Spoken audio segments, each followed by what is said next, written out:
Progress always comes with sacrifice. Across the glass conference table, Madison Clark tapped her manicured fingernails against the edge of her tablet, her expression cold and precise. Your compensation package is outdated. Base pay will be reduced by 40%, and commissions will be restructured. My name is Calvin Becerra. I am 52 years old, my salt and pepper hair a reminder of decades spent in this industry. For 15 years, I have carried the title of Senior Vice President of Sales at Ironwood Industries, a commercial supplier headquartered in Denver, Colorado. Titles aside, my real job has been simple: keep the business alive and thriving. My business card said SVP, but what I really did was keep the lights on. I personally managed our top 10 accounts. These were not just clients, they were relationships built over thousands of phone calls, countless dinners, and 15 years of solving problems before they even became problems. I knew the names of their kids, their golf handicaps, their vacation spots. They called me before they called their own teams when they needed something fixed. The new structure will incentivize growth, Madison continued, sliding a document across the table. Everyone's package is being adjusted to align with industry standards. I glanced at the paper. A 40% cut to base salary, a commission restructure that would make it impossible to earn what I earned now, even with growth. Benefit reductions. Madison Clark had arrived 3 months ago after the acquisition, wearing designer suits and carrying a Harvard MBA. She had spent her first weeks analyzing spreadsheets and holding closed-door meetings with the new parent company executives. I knew what she saw when she looked at me: expensive, old school, a relic who should have been grateful just to keep his job. Is there a timeline for this transition? I asked, keeping my voice even. Effective immediately, she smiled tightly. We need everyone on board with the new direction. I closed the folder, stood up, and extended my hand. Thank you for the clarity. Her smile faltered. She had expected arguing, negotiation, maybe even desperation. Instead, she got a handshake and a calm exit. Later that afternoon, I saw Madison Clark watching me from her office as I packed a few personal items into a cardboard box. Nothing dramatic, just a photo of my daughters at their college graduations, a pen set from a client, an old sales award. On my way out, I nodded to Stephen Brooks, our Chief Financial Officer. He had been with me since the beginning. His eyes said what his mouth could not: this was not just about cutting costs, this was about cutting me out. In the parking lot, I did not slam doors or screech tires. I simply placed the box in my trunk, adjusted my mirror, and drove away with 15 years of client relationships that Madison had just handed to the competition. I had built that sales department brick by brick. When I joined Ironwood Industries in 2010, we were a regional player selling $8 million annually. By last year, my team was pushing $73 million, and my personal accounts represented over $12 million of that. My father ran a small cabinet shop in Kansas City, and he taught me everything about wood joinery and finishes before I turned 16. After college, I bounced between a few sales jobs until I found Ironwood. Something clicked there. I understood the products because I had grown up around them. I could talk technical details with architects and pricing with purchasing managers in the same meeting. The owner, Walter Green, recognized what I brought to the table. You are not just selling product, he used to say. You are selling trust. He gave me room to build my department my way. I hired young, hungry reps and taught them what Walter taught me: relationships matter more than transactions. When Walter sold the company to Silvercrest Holdings last year, I was concerned but not panicked. Acquisitions were part of the business cycle. I had navigated changes before. The first signs of trouble came when the new management started replacing the executive team. A new CEO from outside the industry. A new marketing director who wanted to reinvent our digital presence. And then Madison Clark, with her sleek presentations about operational efficiency and resource optimization. Small changes came first. Travel budgets tightened. Client entertainment accounts now required multiple approvals. My weekly meetings with the executive team became monthly, then, as needed. "We are just streamlining," Madison explained during one of our early meetings. Nothing personal. But it was personal when she started scheduling calls with my key accounts without including me.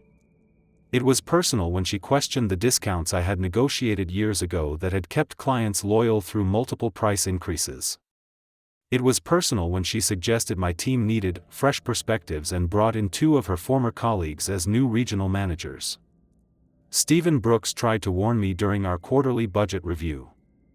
"They are looking hard at the sales compensation structure," he said quietly, glancing toward the door. "Particularly the legacy arrangements." I was the only legacy arrangement left.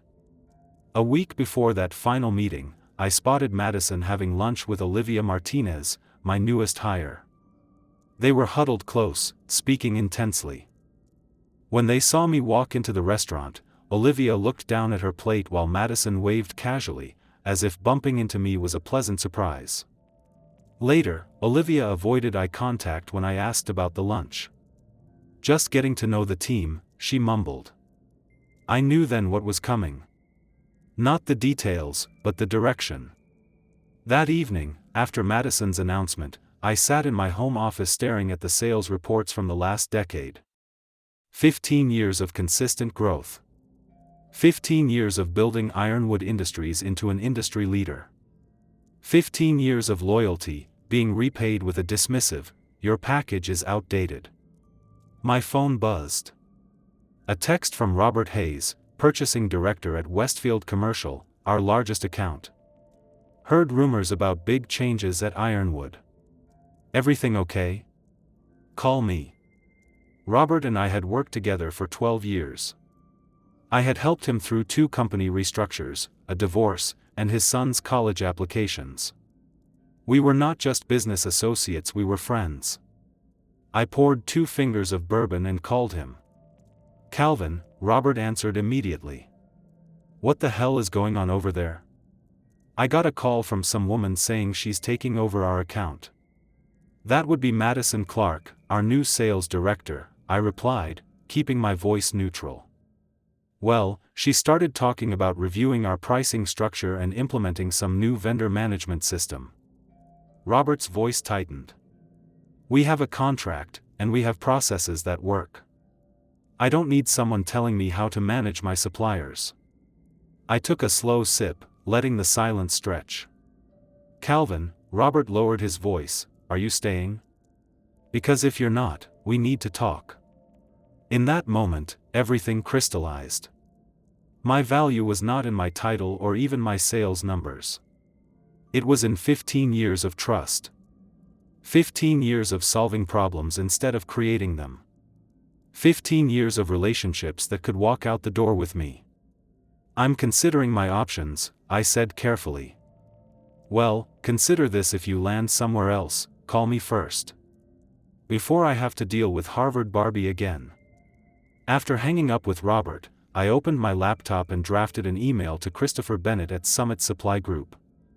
We had met at an industry conference last year, and he had mentioned they were looking to expand their commercial millwork division. I did not send it immediately. I just saved it to drafts. The next morning, I received calls from 3 more clients, all with similar concerns. Madison was already reaching out, already making changes, already disrupting relationships she did not understand. I drove to the office one last time to finish clearing out my desk. As I packed, Stephen Brooks slipped me a folded piece of paper. "Your client retention numbers," he said quietly, "and their average annual spend. Thought you might need it." I nodded, understanding what he was really saying. He knew what I was worth, even if Madison did not. That afternoon, I finalized my resignation letter, sent the email to Christopher Bennett, and called my lawyer to review my non-compete agreement. What I discovered confirmed my suspicion: it applied to products, not clients. I could not sell competitive millwork for 6 months, but nothing prevented me from maintaining my relationships. I did not feel angry anymore. I felt focused. Clear. There is a certain power in being underestimated, in being dismissed as outdated. It means they never see you coming until it is too late. 2 weeks later, I accepted Christopher Bennett's offer at Summit Supply Group. The role was perfect, Senior Vice President of Business Development, with full autonomy to build my own division. "We want your expertise, Calvin," Christopher said during our final meeting. "You know what works in this industry. We do not need to reinvent the wheel." The next day, I called Madison Clark to discuss my resignation and transition plan. "I can stay for 2 weeks to ensure a smooth handoff of my accounts," I offered. "That will not be necessary," she said coolly. "We have already been in touch with your clients. Olivia Martinez will be handling the transition. These relationships are complex," I explained. "There are nuances to each account that take time. We have all your notes in the CRM," she cut me off. "And frankly, your approach was rather old-fashioned. We are implementing a more data-driven client management strategy." I could have argued. But what was the point? She had made up her mind about me the moment she walked through the door. "I will have HR process your exit paperwork," she concluded. "Please return all company property by the end of the week." 3 days later, I met Robert Hayes from Westfield Commercial for lunch. He had not returned Olivia Martinez's calls, and Madison had escalated the matter to his boss. "My replacement sent me a client satisfaction survey with 48 questions," Robert said, shaking his head. Then she followed up with a presentation about their new customer success metrics. "I don't need metrics.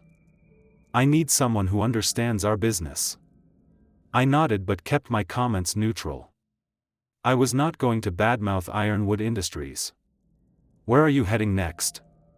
Robert asked directly. "I'm joining Summit Supply Group as Senior Vice President of Business Development." Robert raised an eyebrow. "Interesting. They've been trying to get our business for years." I sipped my water. "I start in 2 weeks." "Well," Robert said, sliding his business card across the table, "call me when you're settled." The next day, I received a certified letter from Ironwood's legal department. It reminded me of my non-compete obligations and warned against any improper solicitation of Ironwood clients. The letter listed every major account I had managed by name. That afternoon, my phone rang. It was Edward Foster, CEO of Northcrest Construction, another top 10 client. "Calvin, what the hell? This new woman is trying to change our payment terms. Says our account structure requires optimization. We've been on Net 45 for a decade." "I'm no longer with Ironwood," I replied carefully. "Yeah, I figured that out when she called." "Where'd you land?" I gave him the basics about Summit before I could finish, and he interrupted. "They handle the same product lines?" "Similar, yes." "Good. Call me Monday. I want to talk options." By the end of that week, I had received similar calls from 5 more clients. Each conversation followed the same pattern: complaints about Madison's approach, questions about my new position, and requests to connect once I started. I had not solicited a single client. They were coming to me. On my last official day, Madison Clark called unexpectedly. "I understand you've been in contact with Ironwood clients," she said, her voice tight. "I've spoken with some people, yes. Many of them are personal friends after 15 years. We consider those proprietary business relationships," she shot back. "Any attempt to redirect that business would constitute a breach of your separation agreement." "I understand my obligations," I replied evenly. "Good," she snapped. "Because the last thing you want is a legal battle with Silvercrest's attorneys." After hanging up, I forwarded the call recording to my lawyer, the same lawyer who had confirmed that my non-compete only restricted me from selling millwork for 6 months. Nothing prevented me from selling other construction supplies to those same clients through Summit Supply Group. Nothing prevented those clients from choosing to follow me. For the first time, Madison had revealed her real fear. She was beginning to understand what she had done by pushing me out the door. My first day at Summit Supply Group began with a revelation. "We've been trying to break into Ironwood's market for years," Christopher Bennett admitted during our morning meeting. "Your predecessor spent 18 months courting Westfield Commercial without getting past their purchasing department." "Robert Hayes doesn't trust easily," I agreed. Christopher leaned forward. "Hey Race, what I don't understand, Ironwood's client retention rate is nearly 95%, while the industry average hovers around 72. What's their secret?" I almost laughed. Their secret was sitting right in front of him. "It's not a secret," I explained. "It's relationships." When Walter Green ran the company, he understood that contracts might keep clients on paper, but relationships kept them loyal. When competitors undercut your prices, those relationships were the difference. Christopher nodded slowly. "And the new management doesn't get that. The new management sees relationships as inefficient," I said. "Madison wants automated systems, not phone calls." Before I could elaborate, my assistant interrupted with an urgent message. "Stephen Brooks, Ironwood CFO, wanted to meet." We arranged to meet at a quiet downtown bar after work.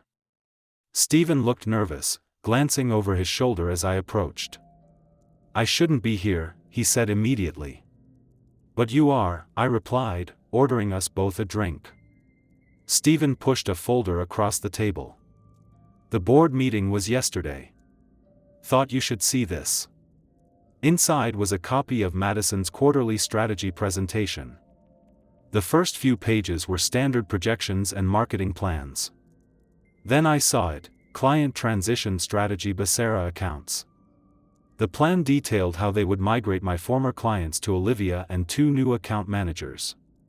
It included talking points addressing objections about my departure and a timeline for relationship reclamation. But what caught my attention was the financial projection. My clients were not worth $12 million annually, as I had always estimated. They represented $17.3 million, nearly 24% of Ironwood's total revenue. "They never told you what your book was really worth," Stephen said quietly. Walter knew. But after the acquisition, he shrugged. "Why are you showing me this?" I asked. Stephen took a long drink. "Because what they're doing isn't right. And because Madison's already missing forecasts. She told the board it's temporary disruption during the transition. But the numbers don't lie." He tapped the folder. "She's already lost Northcrest, hasn't she?" I didn't confirm or deny. Client decisions weren't my responsibility anymore. "It's going to get worse," Stephen continued. "She's implementing price increases across all legacy accounts next month. The board approved it, based on her analysis that we've been underpricing the market for years."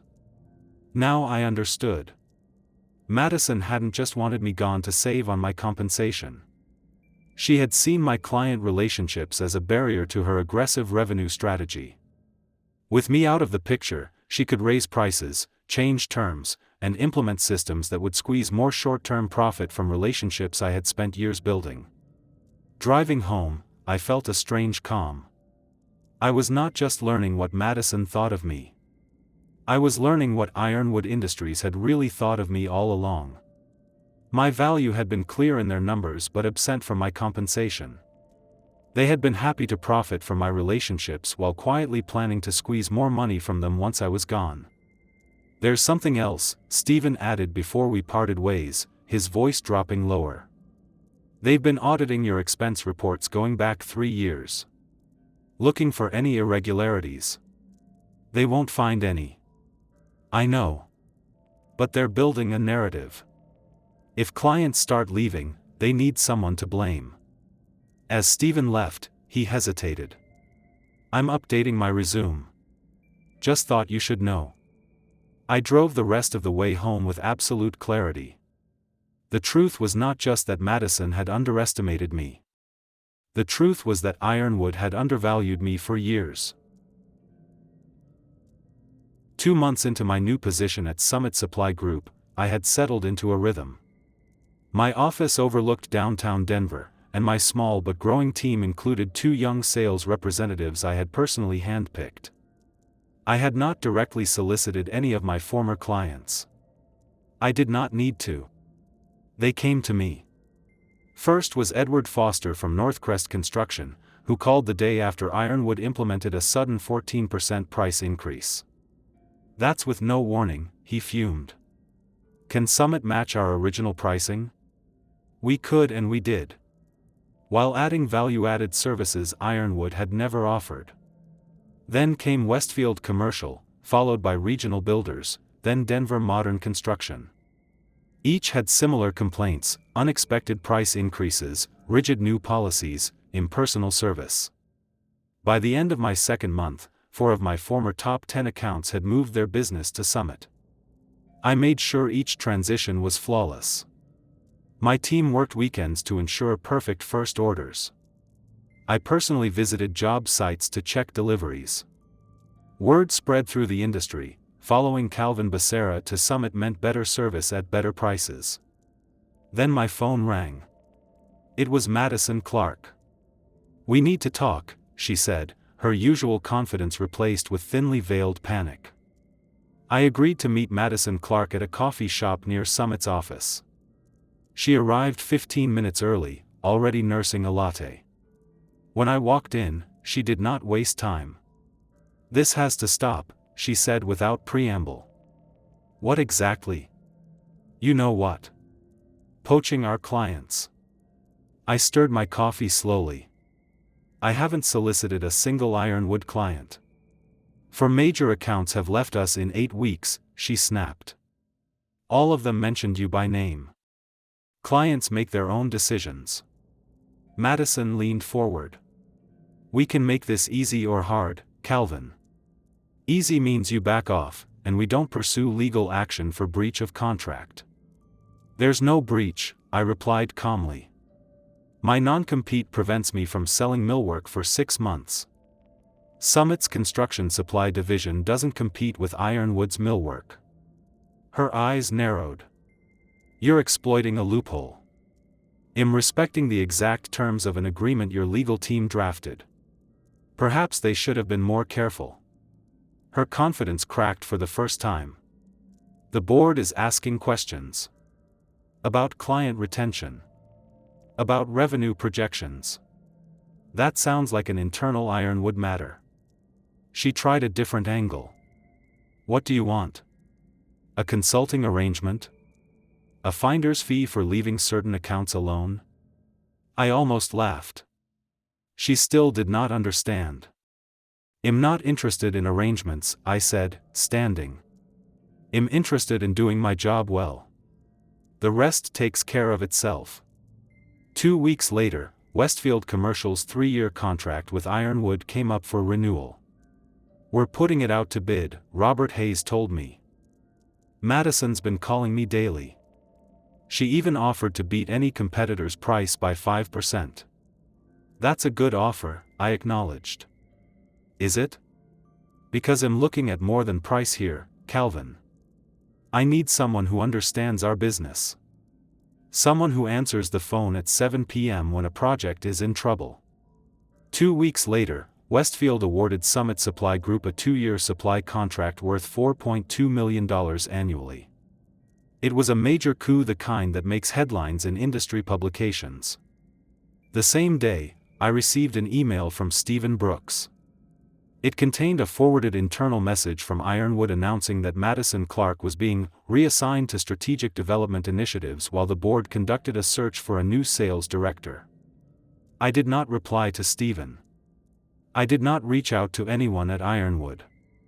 I simply forwarded Westfield's signed contract to Christopher Bennett with a short note, first of many.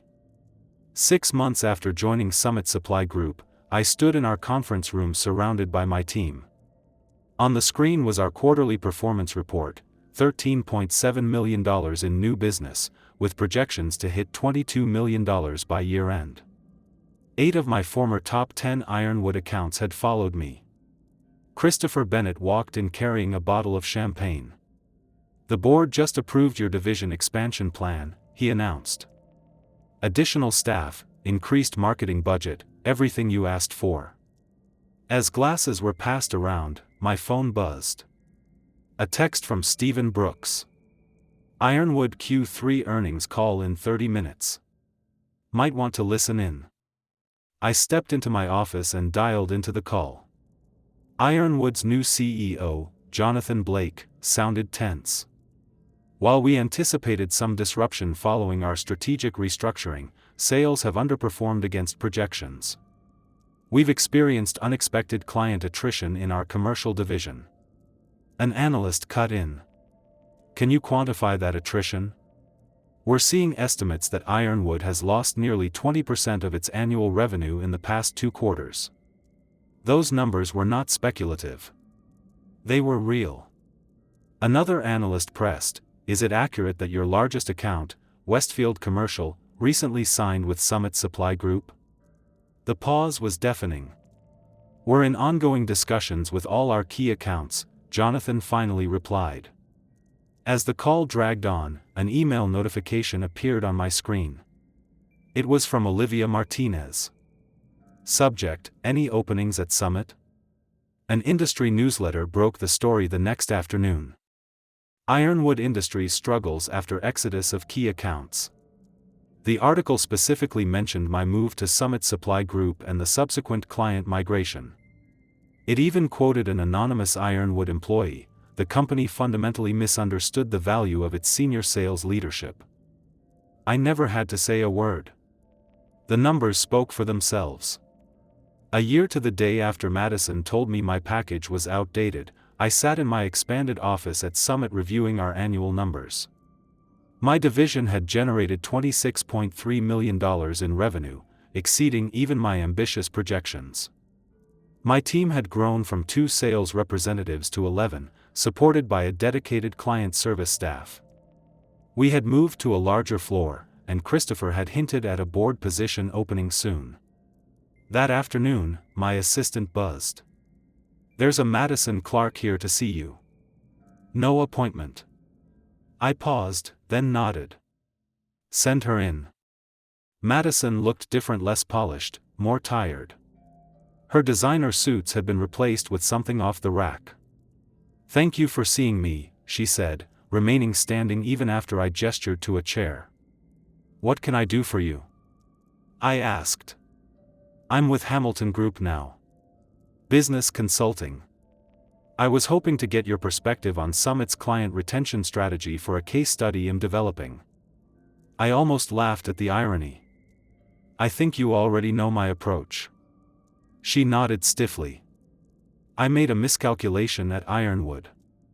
You did. The market is talking about how you took down a company without saying a word.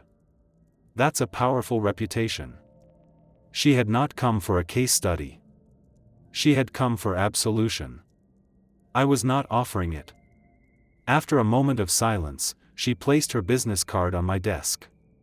If you ever want to discuss industry trends.